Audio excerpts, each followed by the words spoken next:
What's up, everybody, and welcome back to my channel. This is your girl, the Lazy Girl World, and we are back, I am back, talking about Agents of S.H.I.E.L.D. So Agents of S.H.I.E.L.D. is back for its third final season, and episode 3 just happened on Wednesday. Maybe Wednesday? Can't remember. But, what is on my nose? This one was called Alien Commies from the Future, which actually, the title, it loops back around at the end, but somebody said it. That's all you need to know.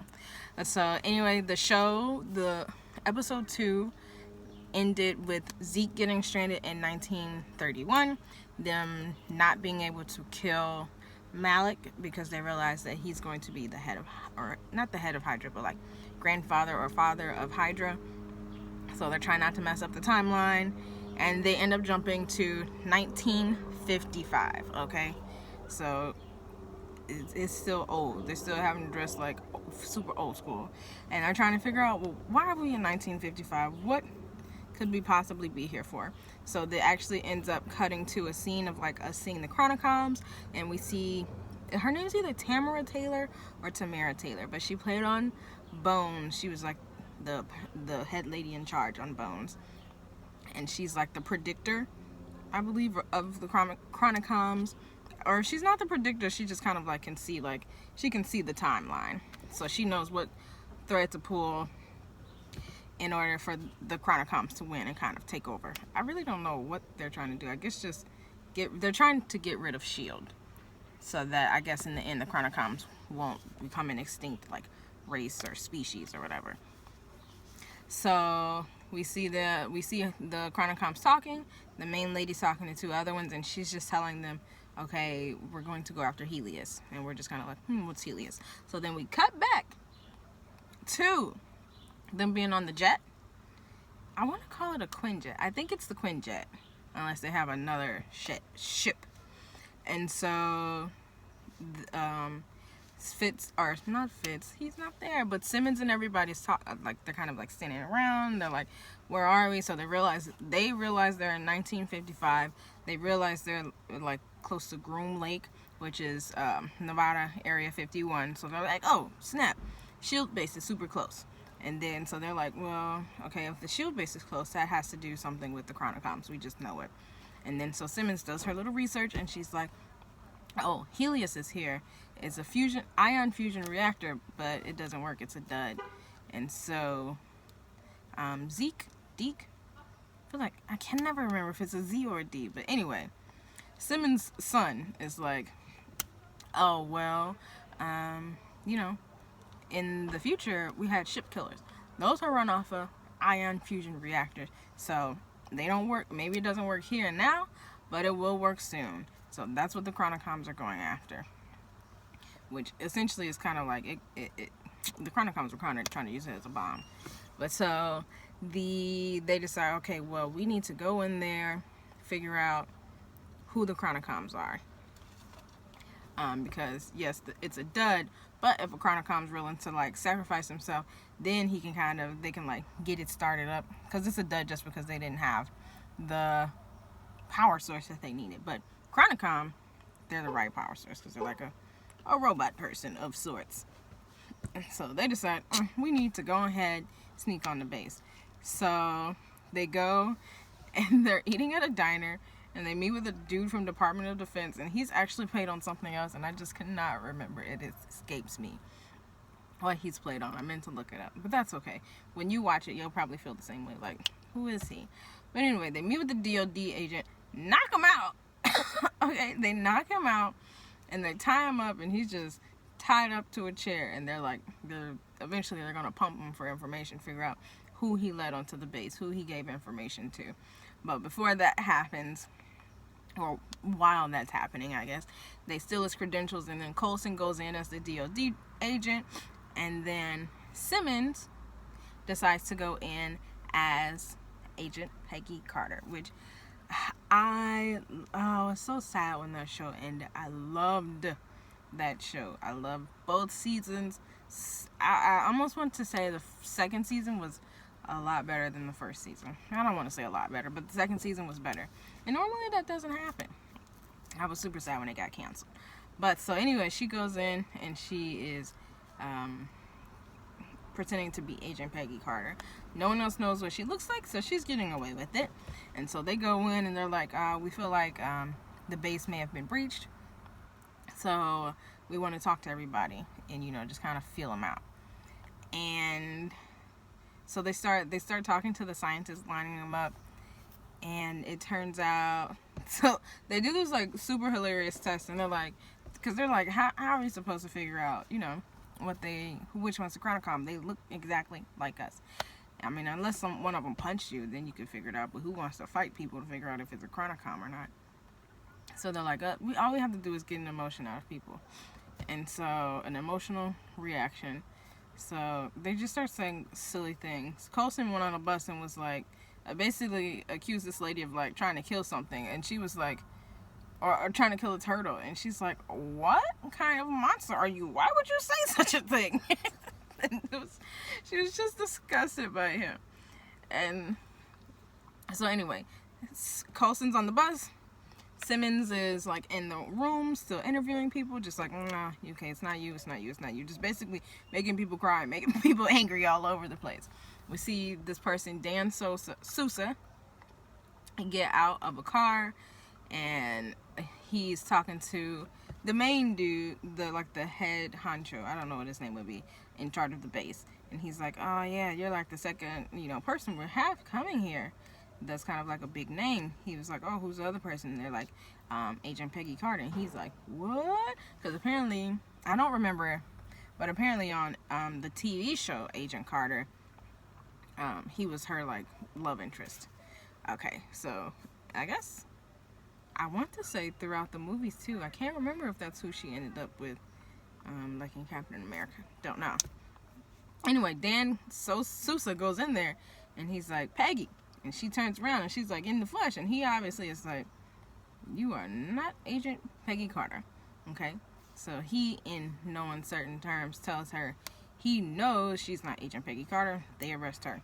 He goes to the bus, gets Coulson, arrests him. He's like, I don't know who you are, but you are not, you don't belong here. You're not the DOD agent whose credentials you took. And you're impersonating. And so, obviously, they're locked up, so they send Daisy in because they're like, okay, well, Daisy has to talk to Sousa, get our people out of lockup. And then they're like, okay, so gotta send Daisy in there, and then obviously they haven't figured out who the Chronicom is, so they're like, okay, they send in May, they send in Yo-Yo. Now, Yo-Yo, if you saw last episode, that girl, something's wrong with her. She's supposed to be able to run fast. When that shrike like infected her, and if you watch last episode, she didn't run fast when that bottle broke. She's just like, oh, there must be something wrong with me. I don't feel like there's anything wrong with her. I feel like she's just being a scary punk. That's just me. I don't know. Maybe you feel like it's something different. Let me know. Do you feel like she's just being scary, or do you feel like her powers have actually been affected by that shrike? Okay, so Yo-Yo may go in there, full gas mask, hazmat suit, okay? And so they're like, let's just throw gas canisters into this room with all the scientists. Whoever doesn't freak out, it's obviously them. And so we see who it is. We see it's a lady, but obviously we're like waiting for them to see her. So they eventually see it's her, and then Yo-Yo is talking to somebody else, and he's like, you got to get out of here. Or I'm sorry, Yo-Yo is like, she's like, you have to get out of here to the guy. Turns out, wasn't just one Chronicom, it was two, so it was a lady and a guy, which never would have expected they were sending two people. You usually only send in one. Two's a little, you know, you're like, yeah, we're going to get found out. No. Now the Chronicoms, they were like, we will be just fine. We're going to get this done. So at the same time, Daisy is able to get Coulson and Simmons out of lockup, and they end up locking Sousa in there. I don't remember how Sousa gets out, but he does get out. So they end up locking Sousa in there. So then they decide, so then Simmons and Coulson are like, they go towards where May and Yo-Yo are. So May and Yo-Yo are fighting the Chronicoms, Coulson ends up coming in and fighting the guy Chronicom. Because, obviously they're trying to beat him, but, robot strength. So Coulson comes in because he is an LMD. Okay, if you didn't know that, go back and watch season 6, the last episode. So Coulson, LMD, he comes out. He's fighting the guy Chronicom out in the hallway. So it's him. And then when Coulson's fighting, you also see somehow, I can't remember, Sousa got out of being locked up. So then he goes and he tries to hit the male Chronicom over the back. And the Chronicom's like, why'd you just hit me in the back? Obviously affecting him not one bit. So then he ends up fighting. Obviously he's losing. Okay. So also at the same time, May and Yo-Yo trying to stop the female Chronicom. So she runs, or the lady Chronicom starts going up the steps because obviously she got the best of them. Yo-Yo, you see her kind of they do the focus thing, and we look at her and we're like, oh, she's about to run. She doesn't. And then May was over there having a freaking panic attack or something. It's like, both of y'all are useless. And before I get sidetracked, what is up with May? I feel are you a robot or of some sort? Where are your emotions? And then she's all emotionless, and then you have a panic attack. How do you have no emotions and have a panic attack? I don't understand how those two are inclusive. I feel like they're mutually exclusive. You either have a panic attack or you have no emotions. Have a panic attack and emotions, no emotions, no panic attack. They shouldn't do this ever. But whatever. So the lady Chronicom leaves, and then everybody realizes, oh shoot, the lady Chronicom has gotten Helios started up. So then she leaves. May and Yo-Yo chase after her. Okay. Coulson and Sousa still fighting the guy Chronicom. Okay, so Simmons and Daisy are in the lab, and they're like, look, so everybody's trying to stop everything. And so Simmons and Daisy are trying to create this huge EMP, because they're like, okay, maybe we don't know how to stop Helios, but maybe we could kind of strip all the electrical power away. Because the lady Chronicom still had to go out there and power it up. She was able to get it started, but it still needed her robot life force to power it up. So then she goes out there, she plugs a little Helios into her chest, and she's trying to get it started. And Yo-Yo and May are like, nah, we're gonna stop you, and somehow still getting beat down. Okay, she wrapped both of them up with the wire and was choking them out. Same time, they were both getting choked out at the same time. It was horrible. And so Coulson, Sousa still fighting. So eventually Daisy and Simmons get the EMP blasted. Okay, so that takes out the lady Chronicom, takes out the male Chronicom. Now they're all on self-destruct, and so they don't blow up because they're like, the lady predictor Chronicom was like, if you blow up, then that's going to change the timeline, and we're not trying to change it in that way. We're trying to change it in a way that we can control, so we can come out on top. And so instead of doing that, they just kind of melt into a puddle of silvery gray. I guess because they're robot parts. So a bunch of metal just melted. So then obviously Sousa's like, man, see if there are any more of these puddles anywhere in this facility.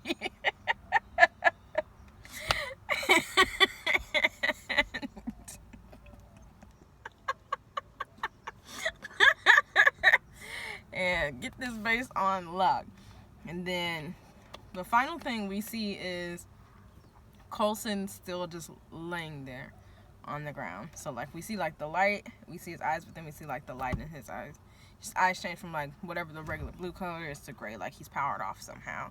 So he didn't melt or anything because he's an LMD. So hopefully next episode he comes back alive. Maybe he just had to EMP blast, power down. So yeah, I'm super excited. Do you guys think he's just powered down. You think he's dead? Do you think he's going to be throughout the whole season? I believe this is the last season, which if it is, I'm bummed about because I love Agents of S.H.I.E.L.D. So, yeah, hopefully, I don't know. Then what would I watch after? So, let me know what you guys thought about this episode 3, season 7, episode 3 of Agents of S.H.I.E.L.D. Leave a comment down below. And don't forget to like, comment, share, and subscribe. Bye!